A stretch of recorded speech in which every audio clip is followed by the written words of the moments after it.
أعوذ بالله من الشيطان الرجيم. بسم الله الرحمن الرحيم. وإذ أخذنا ميثاقكم ورفعنا فوقكم الطور خذوا ما آتيناكم بقوة واذكروا ما فيه لعلكم تتقون ثم توليتم من بعد ذلك فلولا فضل الله عليكم ورحمته لكنتم من الخاسرين ولقد علمتم الذين اعتدوا منكم في السبت فقلنا لهم كونوا قردة خاسئين فجعلناها نكالا لما بين يديها وما خلفها وموعظة للمتقين. وإذ قال موسى لقومه إن الله يأمركم أن تذبحوا بقرة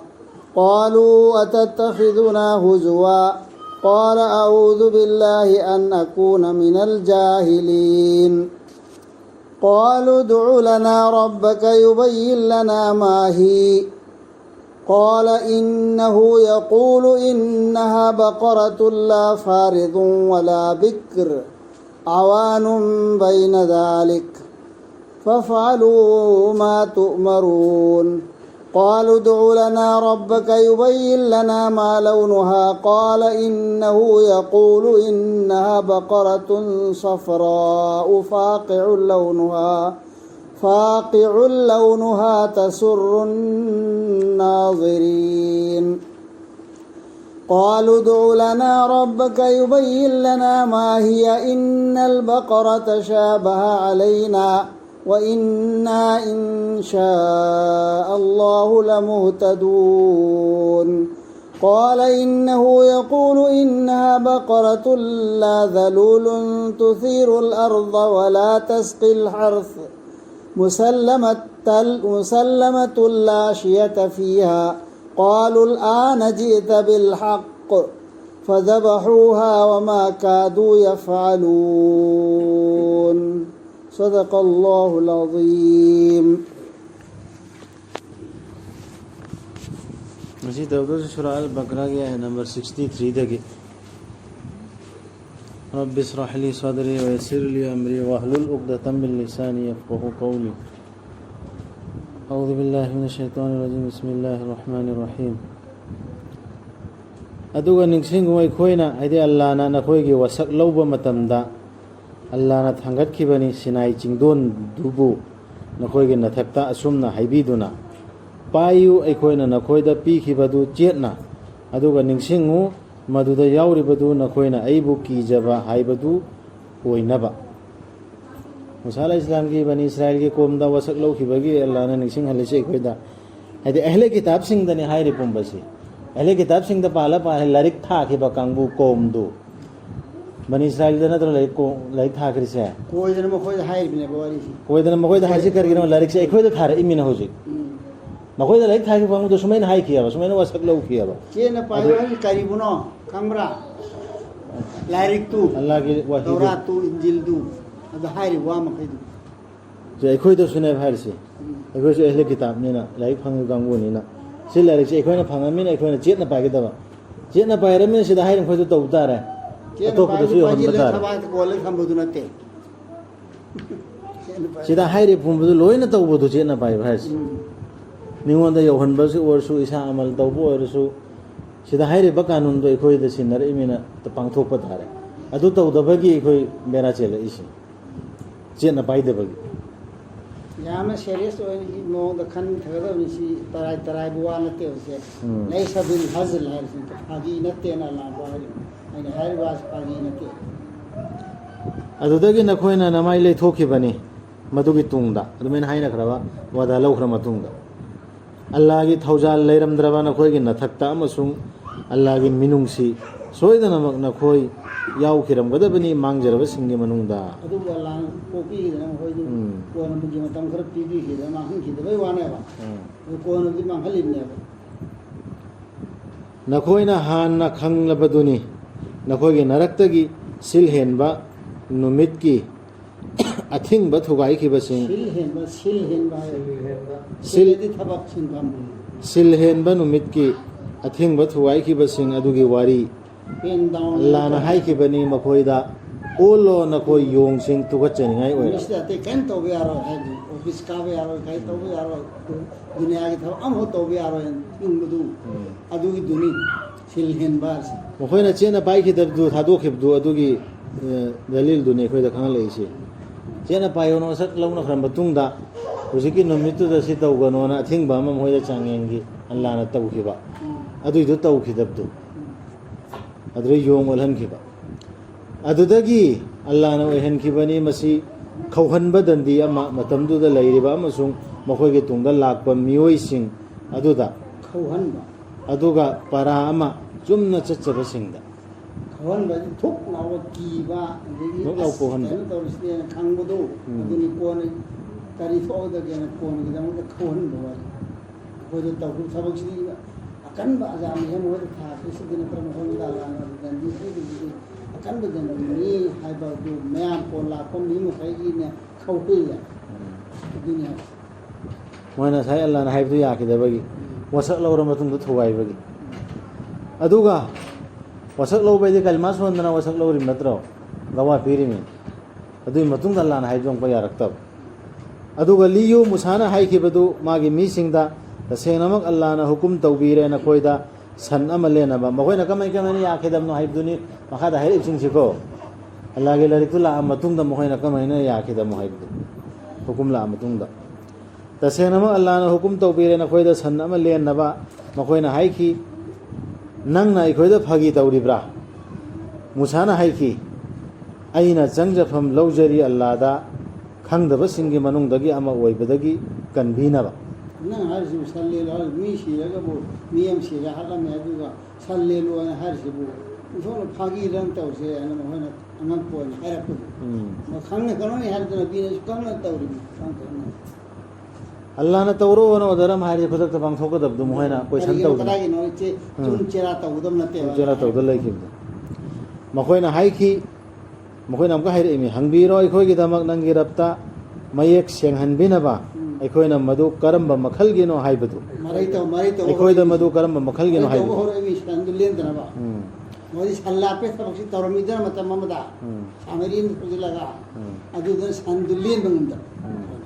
अदुन मोमोगी सिदा तौरपने अदुवा वखल दुलाई बा नंगी ला बाउदा सल्ला पे वखन से नबीदु ला मतुंग बाउवा अदु वखल दुलाई मसी ला पे या है खली ला पे संदु मपुने ला पे वांते मोन मुक्ति तमे ला मुसाना हाइखी तसेनमक अल्लाह ना हाइबिरी मसी अदुगुंब सन अमनी यामना हनुरबसु नत्तबा नौरिबसु नत्तबा अदुबु अनीदुगी मरक्ता लैबा मुखोय मरै तौरगा महाना तौब हौरा अमेना मरै मरा लेंदनबा अदु तौर अमेना अंको सोमदा अल्लाह जु कंजिल हले अदु मयाय रुजिल हले फजबदु वे सुरु दम याम सुरु अदुना पांगथोक लो नखोयदा तौरिबा हुकुम दु सिदा फोदा मुसाना पांगथोक ओना हाइरिया मखोयना हाइखी अमका हाइरेमि हंगबीरो अखोयगी दमक नंगे रप्ता मयेक सेंगहनबिनबा अखोयदा मसीगी मचू संदि मचू सि करी होय त मसी माना हाइखी मुसाना हाइखी तसेनमक अल्लाह ना हाइबिरी मसी नापू मचूगी सन्नी लंखटपा मचूगी पेलहन निंगाई ओइबा अयंगबसिंगदा संदु संबिनी को पेलहन बस पेल अयंगबसिंगदा पेलहन बो ओइबा मचू छाय मखोयना हाइखी हंगबीरो अखोयगी दमक नंगी रप्ता मयेक सेंगहनबिनबा अखोयदा मदु कमदौबनो हाइबा तसेनमक सन खुदिंगमक इमान माननै अखोयददी अदुगा तसेनमक अखोयबु अल्लाहना असुमना निंगबीरबदी सोयदनमक लमजिंगबिगनी क्वेश्चन आंसर मैम मखोयना लास्ट वन हाइबिरो अंदर लते अल्लाह इंशाल्लाह ददी यार लेलन मखोयना कुपथना ma'am तौरुबदु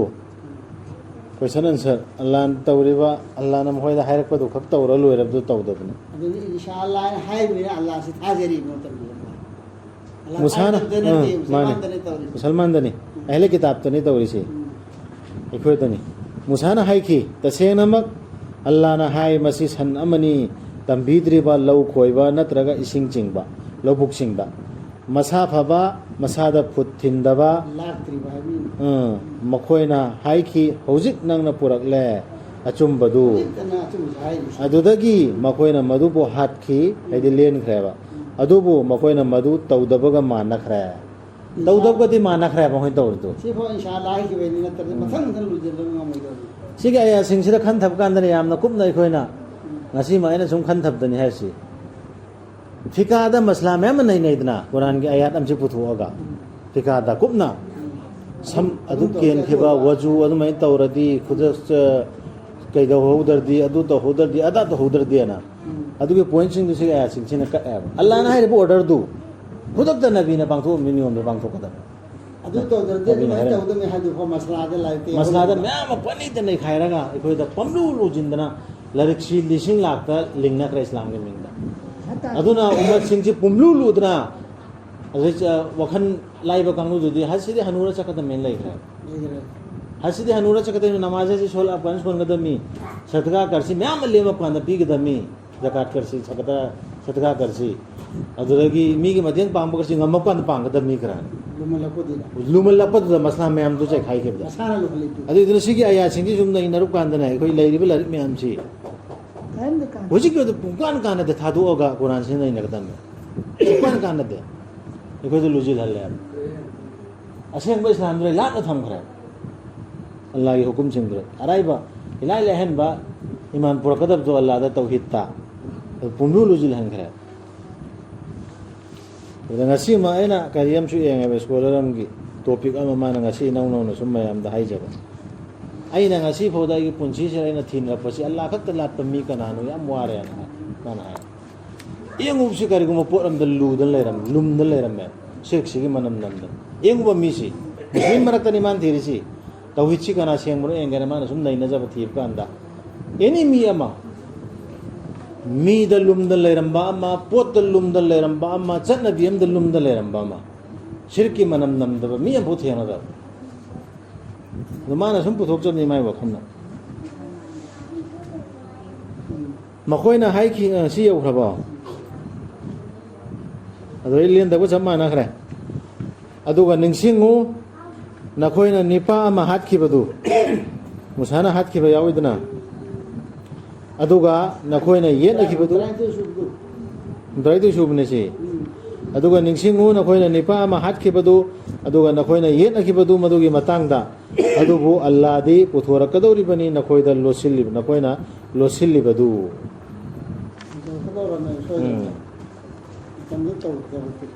aduna allah na haiki yairo hujik asib du puthona bani ko yairo mangonda asibaduda masigi sadugi machet ama hujik le liba sandugi sadugi machet ama asumna allah na hingal halli asibabu allah na nakoida utpani magi khudam sing nakoina khan thajaraknaba ꯑꯗꯨ ꯇꯧꯕꯗꯒꯤ ꯍꯤꯡꯒꯠꯂꯛꯑꯦ ꯍꯥꯏꯗꯣ ꯍꯥꯏꯗ꯭ꯔꯁꯨ ꯌꯥꯔꯦ ꯑꯗꯨꯅ ꯍꯥꯏꯔꯛꯇ꯭ꯔꯤꯁꯤ ꯑꯥꯌꯠꯇ ꯍꯤꯡꯒꯠꯂꯛꯑꯦꯕ ꯁꯨꯃꯥꯏꯅꯅꯤ ꯍꯤꯡꯒꯠꯍꯜꯂꯤꯁꯤ sir ꯃꯇꯨꯡ ꯍꯤꯡꯒꯠꯍꯜꯂꯤꯁꯤ ꯁꯤꯁꯨ ꯈꯪꯍꯜꯂꯛꯇ꯭ꯔꯤꯅꯤ si khudam mama ayat ama ulli me allah na makoida haida allah khakta allah na haibi ilaknaba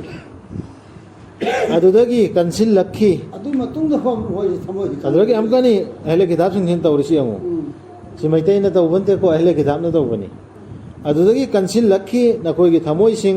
madugi tung matungda nung sing gumna natraga madudagi hena dum nung de sing na kanjil maram di da sengnamak nung sing ge manungda phau khara dagi di turel sing chen thoragi aduga makoi gi manungda khara yauri makoi duna machet thokna kai aduga chen thoragi makoi dagi ising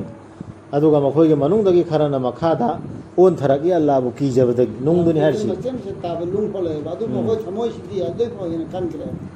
allah na khangdaba natte nakoina tawbadu nung dragi ising chen thora ba haidi nung adu kanmdo dragi mapi tar ai gumban aikoi thamoi sidi mapi tam ngam de ba allah gi order am tam da masi tawgoda me tawrudre na allah bu gi badagi ne pi ta bangam de ba nung dudi ising kaira ga che thora na dra on thara ba gi badagi fromar on thara ꯅꯨꯡꯗ ꯑꯩꯈꯣꯏ ꯍꯦꯟꯅ ꯀꯜꯂꯦ fromar on thara edi allah gi badagi sajda tawri hairo aikoi da mi de sajda tawde ba gi badagi na draga kanjin khibdu thamoi du sajda tawbo ngamaktre ꯑꯗꯨꯗꯒꯤ ꯑꯃꯅ ꯃꯄꯤ ꯇꯥꯕ ꯉꯝꯗ꯭ꯔꯦ ꯎ ꯊꯥꯖꯕꯁꯤꯡ ꯅꯈꯣꯏꯅ ꯀꯟꯅ ꯈꯟꯖꯕ꯭ꯔꯥ ꯃꯗꯨꯗꯤ ꯃꯈꯣꯏꯅ ꯊꯥꯖꯔꯛꯀꯅꯤ ꯍꯥꯏꯅ ꯅꯈꯣꯏꯒꯤ ꯙꯔꯃꯗ ꯊꯥꯡꯒꯩ ꯁꯦꯡꯅꯃꯛ ꯃꯈꯣꯏꯒꯤ ꯀꯥꯡꯕꯨ ꯑꯃꯅ ꯇꯥꯈ꯭ꯔꯕꯅꯤ ꯑꯜꯂꯥꯍꯒꯤ ꯋꯥꯍꯩꯗꯨ ꯇꯧꯔꯥꯠꯇꯨ ꯑꯗꯨꯒ ꯃꯗꯨꯒꯤ ꯇꯨꯡꯗ ꯁꯦꯝꯗꯣꯛꯈꯤꯕꯅꯤ ꯃꯗꯨꯕꯨ ꯚꯥꯞ ꯇꯥꯔꯕ ꯃꯇꯨꯡꯗ ꯃꯈꯣꯏꯅ ꯈꯪꯅ ꯇꯨ ꯆꯦꯜꯂꯦ ꯀꯤꯇꯥꯕ ꯑꯩꯈꯣꯏꯗꯅꯤ ꯍꯥꯏꯔꯤꯁꯤꯀꯣ ꯒ꯭ꯌꯥꯟ ꯇꯥꯔꯦꯗꯅ ꯁꯤ ꯑꯌꯥꯠꯁꯦ ꯑꯌꯥꯠꯁꯤ ꯇꯥꯁꯨ ꯇꯥꯈ꯭ꯔꯦ ꯑꯜꯂꯥꯍꯒꯤ ꯂꯥꯏꯔꯤꯛꯉꯩꯁꯤ ꯊꯥꯖꯔꯦ ꯍꯥꯏꯔꯤ ꯃꯆꯤꯟꯗꯁꯨ ꯌꯥꯔꯦ ꯑꯗꯨꯒ ꯏꯃꯥꯟ ꯄꯨꯔꯛꯇꯕ ꯌꯥꯎꯔꯤꯑꯕ ꯏꯃꯥꯟ ꯄꯨꯔꯛꯇꯕ ꯊꯥꯖꯗꯕ ꯁꯨꯛꯇꯧ ꯇꯧꯗꯕ ꯑꯃꯟꯇꯨꯒꯤ ꯀꯨꯇꯨꯕꯤ ꯍꯥꯏꯅ ꯍꯥꯏꯈ꯭ꯔꯕ ꯁꯦꯝꯗꯣꯛ ꯁꯦꯝꯖꯤꯟ ꯇꯧꯔꯒ ꯊꯥꯖꯔꯦ ꯍꯥꯏꯔꯤꯅꯦꯕ ꯑꯃꯟꯇꯨꯒꯤ ꯀꯨꯇꯨꯕꯤ ꯍꯧꯖꯤꯛꯁꯨ ꯀꯨꯔꯥꯟꯒꯤ ꯋꯥ ꯍꯥꯏꯔꯨꯔꯣꯏ ꯍꯣꯏꯅꯦ ꯑꯗꯨ ꯌꯥꯎꯔꯤ ꯐꯖꯥꯏꯜꯗꯁꯨ ꯍꯣꯏꯅꯦ ꯑꯗꯨ ꯌꯥꯎꯔꯤ ꯀꯔꯤꯗꯁꯨ ꯀꯔꯤ ꯃꯣꯏ ꯃꯛꯇꯕ ꯑꯃ ꯆꯂꯥꯏꯔꯤꯗꯣ ꯗꯤꯅꯤꯌꯥꯠꯇꯁꯨ ꯑꯥꯔꯊꯗꯨ ꯌꯥꯎꯔꯤ ꯑꯗꯨ ꯑꯃ ꯍꯥꯏꯔꯨꯔꯣꯏꯅꯦ ꯌꯥꯎꯔꯤꯅꯦ ꯍꯣꯏꯅꯦ ꯑꯦꯂꯦꯗꯤꯁꯅ ꯍꯥꯏꯔꯛꯀꯅꯤ ꯌꯥꯎꯔꯤꯅꯦ ꯁꯍꯤ ꯍꯗꯤꯁꯇ ꯃꯨꯁꯂꯤꯝꯗ ꯌꯥꯎꯔꯤꯅꯦ ꯆꯨꯝꯃꯤꯅꯦ हमारे किताबꯇꯁꯨ ꯌꯥꯎꯔꯤꯅꯦꯅ ꯍꯥꯏꯗꯤ ꯀꯔꯤꯒꯨꯝꯕ ꯃꯤ ꯍꯟꯖꯤꯟꯗ꯭ꯔꯗꯤ ꯄꯤꯌꯣꯔ ꯑꯣꯏꯍꯟꯕꯁꯤ ꯋꯥꯏꯑꯦꯕ ꯀꯩꯒꯨꯝꯕ ꯃꯔꯛꯇ ꯊꯥꯔꯠ ꯄꯥꯔꯁꯟ ꯁꯦꯀꯦꯟ ꯄꯥꯔꯁꯟ ꯑꯃ ꯁꯤꯟꯅꯝꯖꯩꯗ꯭ꯔꯤ ꯐꯥꯎꯅꯦ ꯊꯥꯖꯗꯦ ꯑꯃ ꯀꯛꯊꯠꯂꯗꯤ ꯇꯧꯔꯛꯑꯣꯏꯗꯕ ꯅꯠꯇ꯭ꯔꯣ ꯐꯣꯟꯁꯦ ꯑꯗꯨꯒ ꯊꯥꯖꯕꯁꯤꯡꯒ ꯊꯦꯡꯅꯕ ꯃꯇꯝꯗ ꯃꯈꯣꯏꯅ ꯍꯥꯏ ꯍꯧꯖꯤꯛꯀꯤ ꯀꯥꯡꯕꯨꯁꯤꯅ ꯏꯃꯥꯟ ꯄꯨꯔꯛꯑꯦ ꯍꯥꯏꯈ꯭ꯔꯤꯕ ꯏꯃꯥꯟꯗꯤ ꯄꯨꯔꯛꯇꯕ ꯀꯥꯡꯕꯨꯁꯤꯅ ꯑꯩꯈꯣꯏ ꯊꯥꯖꯔꯦ ꯑꯩꯈꯣꯏꯁꯤ ꯃꯨꯁꯂꯤꯝꯅꯤ ꯑꯩꯈꯣꯏ ꯊꯥꯖꯔꯦꯅ ꯍꯥꯏ ꯑꯗꯨꯕꯨ ꯃꯈꯣꯏ ꯈꯛꯇ ꯂꯩꯕ ꯃꯇꯝꯗ ꯃꯈꯣꯏꯅ ꯍꯥꯏ ꯅꯈꯣꯏꯅ ꯃꯈꯣꯏꯗ ꯍꯥꯏꯗꯣꯛꯄ꯭ꯔꯥ ꯑꯜꯂꯥꯍꯅ ꯅꯈꯣꯏꯗ ꯀꯔꯤ ꯍꯥꯡꯗꯣꯛꯄꯤꯔꯛꯄꯒꯦ ꯍꯥꯏꯕꯗꯨ ꯃꯈꯣꯏꯅ ꯅꯈꯣꯏꯗ ꯃꯗꯨꯒꯤ ꯃꯇꯥꯡꯗ ꯃꯔꯩ ꯌꯦꯜꯂꯛꯅꯕ ꯅꯈꯣꯏꯒꯤ ꯔꯕꯀꯤ ꯃꯃꯥꯡꯗ ꯑꯗꯨ ꯑꯣꯏꯔꯕꯗꯤ ꯅꯈꯣꯏ ꯈꯟꯊꯈꯤꯔꯣꯏꯗ꯭ꯔꯥ ꯑꯜꯂꯥꯍꯒꯤ ꯑꯩꯈꯣꯏꯒꯤ ꯈꯪꯅꯕ ꯑꯗꯨ ꯅꯈꯣꯏ ꯃꯈꯣꯏ ꯃꯅꯥꯛꯇ ꯆꯪꯉꯦ ꯀꯩꯒꯤ ꯍꯥꯏꯗꯣꯛꯎꯔꯤꯁꯤꯅꯦ ꯁꯤ ꯑꯩꯈꯣꯏ ꯏꯁꯥ ꯆꯦꯛ ꯇꯧꯒꯗꯕꯅꯤ ꯏꯃꯥꯟ ꯑꯩꯈꯣꯏ ꯑꯣꯏꯔꯤꯕ꯭ꯔꯥ ꯑꯜꯂꯥꯍꯁꯤ ꯈꯪꯗꯦꯅ ꯈꯜꯂꯤ ꯃꯈꯣꯏꯅ ꯈꯪꯗꯕ꯭ꯔꯥ ꯑꯜꯂꯥꯍꯗꯤ ꯃꯈꯣꯏꯅ ꯂꯣꯠꯁꯤꯜꯂꯤꯕꯗꯨꯁꯨ ꯈꯪꯉꯤ ꯑꯗꯨꯒ ꯃꯈꯣꯏꯅ ꯐꯣꯡꯗꯣꯛꯂꯤꯕꯗꯨꯁꯨ ꯈꯪꯉꯤ ꯍꯥꯏꯕ ꯍꯣꯏ ꯍꯌꯦꯡ ꯀꯌꯥ ꯃꯇꯨꯡꯗ ꯏꯜꯂꯛꯀꯅꯤ ꯃꯈꯣꯏꯅ ꯍꯥꯏꯕꯁꯤ ꯁꯤꯅ ꯇꯥꯛꯄꯗꯤ ꯃꯈꯣꯏꯁꯤ ꯈꯪꯉꯦꯕ ꯈꯪꯉꯤ ꯃꯤ ꯆꯦꯜꯂꯤ ꯃꯤ ꯀꯨꯔꯥꯟꯒꯤ ꯑꯁꯤ ꯍꯥꯏ ꯄꯥꯟꯗ ꯉꯥꯏꯈꯣ ꯈꯪꯉꯤ ꯍꯥꯏꯔꯝ ꯑꯗꯨ ꯍꯥꯏꯔꯛꯑꯅꯨ ꯈꯪꯉꯦꯅ ꯆꯦꯟꯕ ꯃꯤ ꯑꯩꯈꯣꯏꯗꯤ ꯊꯦꯡꯅꯔꯦ ꯀꯩꯒꯤꯅꯣ ꯑꯗꯨ ꯈꯪꯖꯤꯜꯂꯨꯔꯒꯅꯦ ꯍꯌꯦꯡ ꯑꯥꯗ ꯑꯦꯜꯂꯛꯀꯅꯤ ꯃꯥꯏ ꯄꯨꯛꯅꯤꯡꯗ ꯌꯥꯎꯔꯤ ꯍꯌꯦꯡ ꯑꯥꯗ ꯑꯩꯉꯣꯟꯗ ꯑꯩꯁꯨ ꯁꯣꯏꯗꯅ ꯐꯥꯔꯝꯃꯦ ꯁꯤꯁꯦ ꯑꯍꯂꯦ ꯀꯤꯇꯥꯕꯅ ꯇꯧꯋꯦꯕ ꯃꯩꯇꯩꯅ ꯇꯧꯗꯦꯕ ꯃꯩꯇꯩ ꯍꯥꯎ ꯑꯩꯈꯣꯏꯒꯤ ꯁꯤ ꯐꯪꯗ꯭ꯔꯤꯕ ꯀꯥꯡꯕꯨꯗꯣ ꯑꯗꯨꯅ ꯇꯧꯗꯦ ꯑꯩꯈꯣꯏ ꯄꯥꯡꯒꯟꯅꯤ ꯑꯩꯈꯣꯏ ꯃꯨꯁꯂꯤꯝꯅꯤ ꯂꯩꯔꯤꯕ ꯀꯥꯡꯕꯨ ꯑꯍꯂꯦ ꯀꯤꯇꯥꯕꯇꯣ ꯑꯗꯨꯅ ꯇꯧꯅꯦ ꯁꯤ ꯊꯕꯛꯁꯦ ꯁꯤ ꯃꯈꯣꯏ ꯈꯪꯗ꯭ꯔꯦꯕ ꯑꯜꯂꯥꯍꯅ ꯃꯈꯣꯏ ꯃꯅꯨꯡꯗ ꯌꯥꯎꯔꯤꯗꯨꯁꯨ ꯈꯪꯉꯤ ꯍꯥꯏꯕꯁꯤ ꯑꯗꯨꯒ ꯃꯈꯣꯏꯒꯤ ꯃꯅꯨꯡꯗ ꯃꯌꯦꯛ ꯆꯠꯇꯕꯁꯤꯡ ꯃꯌꯦꯛ ꯀꯔꯤꯝ ꯆꯠꯇꯕ ꯎꯝꯃꯤ ꯍꯥꯏꯌꯣ ꯌꯥꯎꯔꯤ ꯂꯥꯏꯔꯤꯛꯇꯨꯕꯨ ꯊꯥꯖꯗꯕꯁꯤꯡ ꯈꯪꯖꯗꯕꯁꯤꯡ ꯀꯔꯤꯁꯨ ꯈꯪꯖꯗꯦ ꯃꯁꯤꯒꯤ ꯑꯣꯏꯖꯅꯤꯡꯕ ꯑꯄꯥꯝꯕ ꯂꯨꯞꯆꯕ ꯅꯠꯇꯅ ꯑꯗꯨꯒ ꯃꯈꯣꯏꯒꯤ ꯃꯅꯨꯡꯗ ꯃꯌꯦꯛ ꯆꯠꯇꯕꯁꯤꯡ ꯌꯥꯎꯔꯤ ꯂꯥꯏꯔꯤꯛꯇꯨꯕు ꯈꯪꯖꯗꯕꯁꯤꯡ ꯃꯈꯣꯏ ꯀꯔꯤꯁꯨ ꯈꯪꯖꯗꯦ ꯃꯁꯥꯒꯤ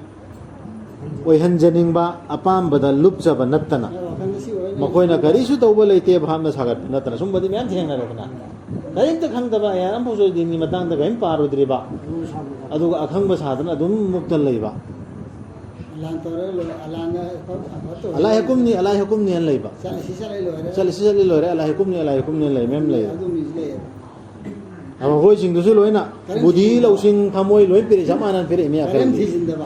ꯑꯗꯨꯒꯤ ꯃꯤꯁꯤꯡꯗꯨꯅ ꯍꯦꯜꯂꯦ ꯗꯨꯅꯤꯌꯥꯒꯤ ꯃꯇꯥꯡꯗ ꯇꯥꯟꯁꯤꯟꯕꯗꯤ ꯑꯩꯈꯣꯏꯅ ꯊꯦꯡꯅꯕꯅꯤ ꯍꯥꯏꯁꯤ ꯗꯨꯅꯤꯌꯥꯒꯤ ꯃꯇꯥꯡꯗ ꯊꯤꯅꯕꯗꯗꯤ ꯃꯈꯣꯏꯁꯤꯡꯗꯨꯅ ꯍꯦꯜꯂꯦ ꯑꯋꯥ ꯃꯩꯁꯥ ꯂꯥꯡꯒꯅꯤ ꯃꯈꯣꯏꯗꯨ ꯂꯥꯏꯔꯤꯛꯇꯨ ꯃꯈꯣꯏꯅ ꯃꯈꯣꯏꯒꯤ ꯃꯈꯨꯠꯅ ꯏꯔꯒ ꯁꯤꯗ ꯑꯃꯨꯛꯀ ꯑꯂꯤꯝꯗ ꯇꯥꯁꯤꯜꯂꯛꯑꯦ ꯑꯩꯈꯣꯏꯒꯨꯝꯕ ꯃꯧꯔꯨꯕꯤꯗ ꯇꯥꯁꯤꯜꯂꯛꯑꯦꯀꯣ ꯑꯋꯥ ꯃꯩꯁꯥ ꯂꯥꯡꯂꯒꯅꯤ ꯃꯈꯣꯏꯗꯨ ꯂꯥꯏꯔꯤꯛꯇꯨ ꯃꯈꯣꯏꯅ ꯃꯈꯣꯏꯒꯤ ꯃꯈꯨꯠꯅ ꯏꯔꯒ ꯃꯁꯤ ꯑꯜꯂꯥꯍꯒꯤ ꯃꯅꯥꯛꯇꯒꯤꯅꯤ ꯍꯥꯏꯕꯁꯤꯡꯗꯨ ꯃꯗꯨꯕꯨ ꯁꯤꯟꯅꯗꯣꯛꯅꯕ ꯃꯃꯜ ꯈꯖꯤꯛꯇꯪꯒ